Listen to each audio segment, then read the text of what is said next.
አቶ ጌታቸው ረዳ በእርግጠኝነት በትግራይ ፖለቲካ ውስጥ መሳተፍ ቀጥላለሁ ሲሉ ይፋ አድርገዋል። ጌታቸው ወደ ትግራይ ይመለሳሉ። ዝርዝር መረጃውን እንመለስበታለን። ሲፒጄ የኢቢኤስ ጋዜጠኞች በአስቸኳይ ይፈቱ ሲል ጠይቋል። መንግስት በሽብር ወንጀል ጭምር የጠረጠራቸውን ጋዜጠኞች ይፈታ ይሆን? እንመለከተዋለን። ጄኔራል ታደሰ ወረደ እንዳይሳተፉ ከባድ ተቃውሞ ተጀምሮባቸዋል። ጄኔራሉ 4 ኪሎ ቤተ መንግስት ውስጥ ከፈረሙት ሰነድ እንዳይተገብሩ የተከለከሉት የትኛው ነው? በዝርዝር እንመለከተዋለን። ከዚህ ውጪ በኢትዮጵያ ምድር ባቡር ላይ ደረሰው የተባለውን ሰዓት አደጋ እናስቃኛችሁ ይሆናል። ጠቅላይ ሚኒስትር አብይ አህመድ ዛሬ የሰጡትን ሹመትም አካተናል። ሌሎች ጉዳዮችም ተካተዋል። አክብሮታዊ ሰላምታችን በያላችሁበት ይድረስ። የተወደዳችሁ ሸገር ታይምስ ቤተሰቦች እንዴት ናችሁ? የሰዓቱ ዜናዎቻችን አዳዲስና አነጋጋሪ ክስተቶች ተካተውበት ነው ጀምረዋል። በመግቢያችን ላይ ያስተዋወቅናችሁን አበይት ነጥቦች እንደሚከተለው በዝርዝር እንመለከታለን። አብራችሁን ቆዩ።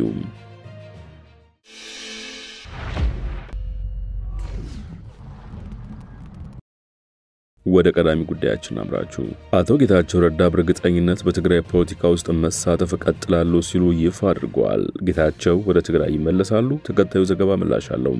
ጌታቸው ከስልጣን ከተነሱ በኋላ ቀጣዩ ተሳትፏቸው በምን ዘርፍ ላይ ይሆናል ተብሎ ሲጠየቁ በሰጡት ምላሽ ነው በትግራይ ፖለቲካ መሳተፍን ቀጥላለሁ ያሉት። አንዴ እዚህ ጉዳይ ውስጥ ከገባንና አንዴ ለትግራይ ህዝብ አዲስ መንገድ መጠቆም ከጀመርን ብዙ መሰራት ያለባቸው ጉዳዮች አሉ ባይናቸው ጌታቸው አክለውም እንዲሁ ተነስቼ እንቅስቃሴ መተው አልችልም። የትኛውም ቦታ ቦን በእርግጠኝነት በትግራይ ፖለቲካ ውስጥ ሳተፋለሁ። እቅዴ በዚህ ሁኔታ መቆየትና ለትግራይ ህዝብ ኑሮ መሻሻል አስተዋጽኦ ማድረግ ነው በማለት ጠቁመዋል። ከዚህ ውጪ የቀድሞ ምክትላቸው የአሁኑ ፕሬዝዳንት ጄኔራል ታደሰ ወረደ በሁለት ዓመት ውስጥ ያከናወኑት ስራ የውድቀት እንደሆነም ሲናገሩ ተደምጠዋል። ታደሰ የኔ ምክትል ፕሬዝዳንት ነበር። የራሱን የሥራ ዝርዝር መፈጸም አልቻለም። ኃላፊነቱን መወጣት ላለመቻሉ ታደሰን ብቻ እየወቀሱ አይደለም ይላሉ ጌታቸው። ቀጠል አድርገውም እኔ እርሱን በተመለከተ ምንም አላደረኩም። እርሱን ማንሳት አሊያም መተካት አለመቻል የኔ ውድቀት ነው። ብዙ ማስረጃ አለኝ። ትናንት ጧትም ይህንኑ ተናግሯል ሲሉ አስታውሰዋል። ጌታቸው በዚህ አላበቁም። ጄኔራል ታደሰ የኔ ምክትል ነበርና ለጸጥታ ጉዳዮች ኃላፊነት ነበረበት። በብዙ ጉዳዮች ላይ ኃላፊነት ነበረበት። እኔ እስከሚገባኝ ድረስ የእርሱ የሥራ ዝርዝር በውድቀት የተሞላ ነው ብለዋል። የእርሱ ውድቀቶች ግን የኔም ውድቀቶች ናቸው በማለት ኃላፊነቱን ተጋርተዋል። የኢቢኤስ ጋዜጠኞች በአስቸኳይ ይፈቱ። ሲፒጄ ዓለም አቀፍ የጋዜጠኞች ጥበቃ ኮሚቴ ሲፒጄ የኢትዮጵያ ባለስልጣናት ቢያንስ 7 የኢትዮጵያ ብሮድካስቲንግ ሰርቪስ ኢቢኤስ ጋዜጠኞች ላይ የተጀመረውን የሽብርተኝነት ምርመራ ውድቅ እንዲያደርጉ ጠይቋል። ጋዜጠኞቹ ድርጊት የጋዜጠኝነት ስነምግባር ጥሰት ነው ሲል ገልጾ እርምጃው ያልተመጣጠነ ነው ብሎታል። የጋዜጠኞች መብት ተሟጋቹ ሲፒጄ ሚያዝያ 1 ቀን 2017 ዓ.ም ባወጣው መግለጫ ጋዜጠኞቹ ታሰሩት መጋቢት 14 ቀን 2017 ዓ.ም በኢቢኤስ ጣቢያ አዲስ ምዕራፍ በተሰኘ ፕሮግራም ላይ ብርቱካን ተመስገን የተባለች ባለ ታሪክ በ2013 ዓ.ም ዩኒቨርሲቲ ተማሪ ያለች የወታደር የደንብ ልብስ በለበሱ ግለሰቦች ታግታ መደፈሯን መግለጿን ተከትሎ ነው። ይህን ተከትሎም ባለስልጣናቱ የተላለፈውን ፕሮግራም የተቀነባበረ በማለት ውድቅ አድርጓል ሲል ድርጅቱ ገልጿል። በመጋቢት 18 ቀን ብርቱካን በመንግስት ባለቤትነት በሚተዳደረው የኢትዮጵያ ብሮድካስቲንግ ኮርፖሬሽን ኢቢኤስ ላይ በመቅረብ የተናገረችውን ትክክል አይደለም ማለቷን ሲፒጄ አክሎ ገልጿል። ከአንድ ቀን በኋላም የኢቢኤስ መስራች አማን ፍስሐ ሲሆን ጣቢያው ክሶቹ ሐሰት መሆናቸውን ያረጋገጠው ፕሮግራሙ ከተለቀቀ በኋላ መሆኑን በመግለጽ ይቅርታ ጠይቋል። ለማቀፉ ጋዜጠኞች ጥበቃ ኮሚቴ ሲፒጄ መግለጫው መጋቢት 23 የኢትዮጵያ መገናኛ ብዙሃን ባለስልጣን አዲስ ምዕራፍ ፕሮግራም የማስተካከያ እርምጃዎች እስከሚወስድ ድረስ ታግዶ እንዲቆይ መወሰኑን አስታውሷል። ፖሊስ ባለታሪኳን ብርቱካንና ጋዜጠኞችን በሽብር ወንጀል በመጠርጠሩ በቁጥጥር ስር አውሎ 14 ምርመራ ቀን በፍርድ ቤት ሰጥቶታል። የጋዜጠኝነት ስነምግባር የጣሱ ጋዜጠኞችን በሽብርተኝነት ወንጀል ጠርጥሮ ማሰር ተመጣጣኝ ያልሆነ ምላሽ ነው ሲሉ የሲፒጄ አፍሪካ ፕሮግራም አስተባባሪ ሙቶኪ ሞሞ ተናግረዋል። ሲፒጄ የተመለከተውን የፍርድ ቤት ሰነዶችን በመጥቀስ ፖሊስ ጋዜጠኞቹ በአማራ ክልል ከሚንቀሳቀሱ ጽንፈኛ ቡድኖች ጋር በመተባበር ግጭትን ለማነሳሳት ህገ መንግስታዊ ስርዓቱን ለመዳንና መንግስትን ለመገልበጥ ሙከራ አድርገዋል ሲል ከሷል ብሏል። ብርቱካን ክስተቱ የተፈጠረበት ዩኒቨርሲቲን ስም አለመጥቀሷን የገለጸው የጋዜጠኞች መብት ተሟጋቹም ይሁን እንጂ ተመልካቾች ተቋሙ በ2012 የአማራ ብሔር ተወላጅ ተማሪዎች ታገቱበት በምዕራብ ኦሮሚያ የሚገኘው የደምቢ ዶሎ ዩኒቨርሲቲ መሆኗን አመላክቷል ብሏል። ሲፒጄ ዩኒቨርሲቲውን ተከትሎ ብርቱካን ተማሪው እንዳልነበረች ገልጿልም ሲል አክሏል። የጋዜጠኞች ጠበቃዎች የኤዲቶሪያል ስህተት በሽብርተኝነት ህግ ሳይሆን በኢትዮጵያ የመገናኛ ብዙሃን ህግ መሰረት ነው መታየት ያለበት ማለታቸውን ሲፒጄ ገልጿል። የሰዓቱ ዜናችን እንደቀጠለ ነው። ጄኔራል ታደሰ ወረደ እንዳይሳተፉ ከባድ ተቃውሞ ተጀምሮባቸዋል።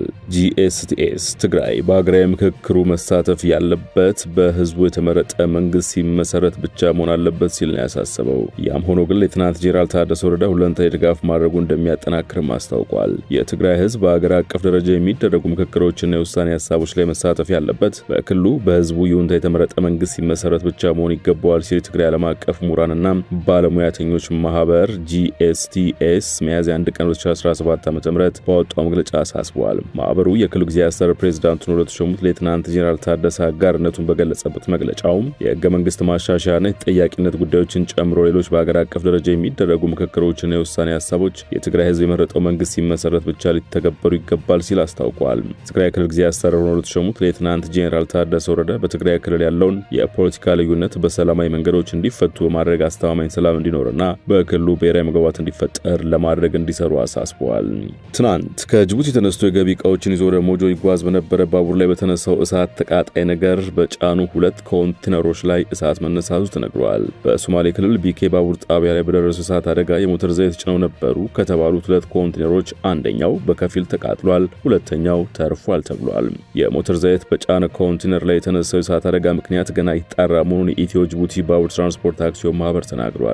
የእሳት አደጋ የደረሰው ሚያዝያ 1 ቀን ከቀኑ 7 ሰዓት ላይ ከጅቡቲ ወደ ሞጆ በሚጓዝ የባቡር ፉርጎ ላይ በተጫነ ኮንቴነር ሲሆን የእሳት አደጋው የተከሰተበት ኮንቴነርም የሞተር ዘይት የጫነ ነበር ተብሏል። የኢትዮ ጅቡቲ ትራንስፖርት አክሲዮን ማህበር የህዝብ ግንኙነት ቡድን መሪ ወይዘሮ እስራኤል ወልደ መስቀል በ2 ኮንቴነሮች እሳት ቃጠሎ ተከስቶ ነበር ይላሉ።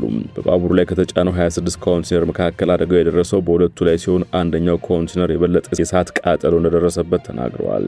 ጉዳት የደረሰባቸው 2ቱም ኮንቴነሮች ጭነው የነበሩት የሞተር ዘይት ነበር ያሉት ወይዘሮ እስራኤል የደረሰው ጉዳት በገንዘብ ምን ያህል ነው የሚለውን ለማወቅ ገና የማጣራት ስራ እየተከናወነ ነው ብለዋል። የኢትዮጵያ የገቢና ወጪ ዕቃዎችን በማጓጓዝ አገልግሎት ሰጥ ያለው የኢትዮ ጅቡቲ ባቡር ትራንስፖርት አክሲዮን ማህበር አደጋውን በቁጥጥር ስር ለማዋል 3 ሰዓት እንደወሰደ ጠቅሷል። ተመሳሳይ አደጋ እንዳይከሰትና ምናልባትም ከዚህ በኋላ ቢከሰት ተቋሙ አስፈላጊውን ቅድመ ዝግጅት ማድረጉን የህዝብ ግንኙነት ቡድን መሪ የሆኑት ወይዘሮ እስራኤል ወልደ መስቀል መናገራቸውን ሸገር ሬዲዮ ዘግቧል።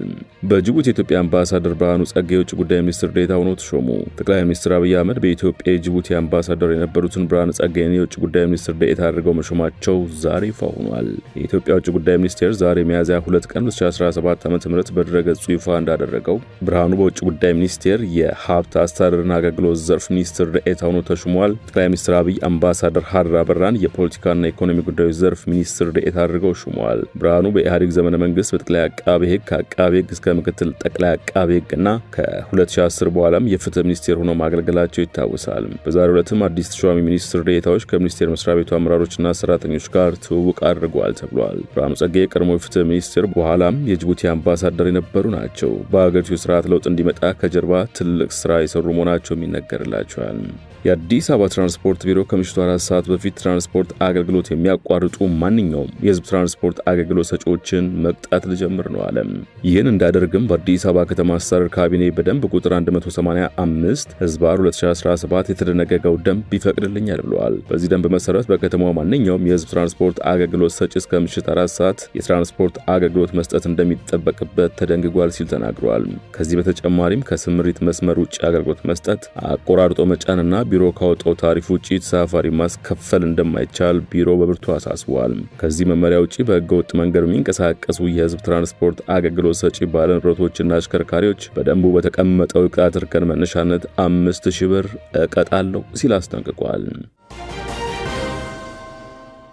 ወደ መጨረሻ ጉዳያችን አመራን። የሱዳንን ጉዳይ እንመልከት። ሱዳን በቁልፍ የመሰረተ ልማት መልሶ ግንባታ ላይ ከግብጽ ጋር ተወያይታለች። የሱዳን ሉዓላዊ ምክር ቤት ከፍተኛ አባል በካርቱም ድልድዮችና በሜርዌይ ግድብ ላይ ያሉ ሳኝ መሰረተ ልማቶችን በማደስ ላይ ከግብጽ አምባሳደር ጋር መወያየታቸውን አስታውቀዋል። በጦር ሰራዊቱና በፈጥኖ ድራሽ ድጋፍ ሰጪ ኃይሎች መካከል በቀጠለው ግጭት አብዛኛው የካርቱም መሰረተ ልማት ተጎድቷል። RSF የሜርዌይ ግድብን በድሮኖች በተደጋጋሚ ማጥቃት በኃይል ማመንጫ ጣቢያዎቹ ላይ ከፍተኛ ጉዳት እንዳደረሰ ይነገራል። በአርኤስኤፍ የወደመው ግድብ የሱዳን ትልቁ የኤሌክትሪክ ኃይል ምንጭ ነበር። የሱዳን ሉዓላዊ ምክር ቤት ባወጣው መግለጫ ኢብራሂም ጃብር ከግብጽ አምባሳደር ሃኒ ሳላ ጋር በመልሶ ግንባታው ላይ መወያየታቸውን ገልጾ ግብጽ ቁልፍ መሰረተ ልማቶችን ለመጠገን ባላት ቁርጠኝነት በተለይም በአልሐልፊያና ሻምባት ድልድዮች እና በሜሮ ግድብ ኃይል ማመንጫ ጣቢያ ላይ ለመሳተፍ ፍላጎት ማሳየቷ ተነግሯል። ምክር ቤቱ አክሎም ስብሰባው በሱዳን ክልሎች በጦር ኃይሉና በተባባሪ ኃይሎች መሻሻሎች በአፍሪካ አህጉር በአፍሪካ ቀንድ በሳህራና በቀይ ባህር ደህንነት ላይ ስላሉ ለውጦች መምከሩን ገልጿል። በውይይቱም የሱዳን ዜጎች ከግብጽ ወደ ሀገራቸው መመለሳቸውንና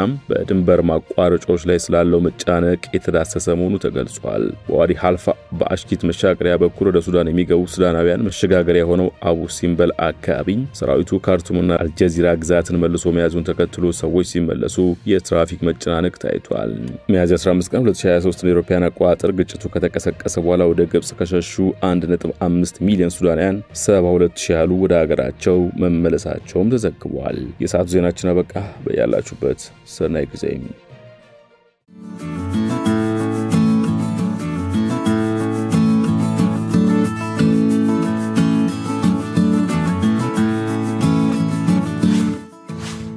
ሸገር ታይምስ ሚዲያን ሰብስክራይብ በማድረግና ደወሉን በመጫን ይከተሉን።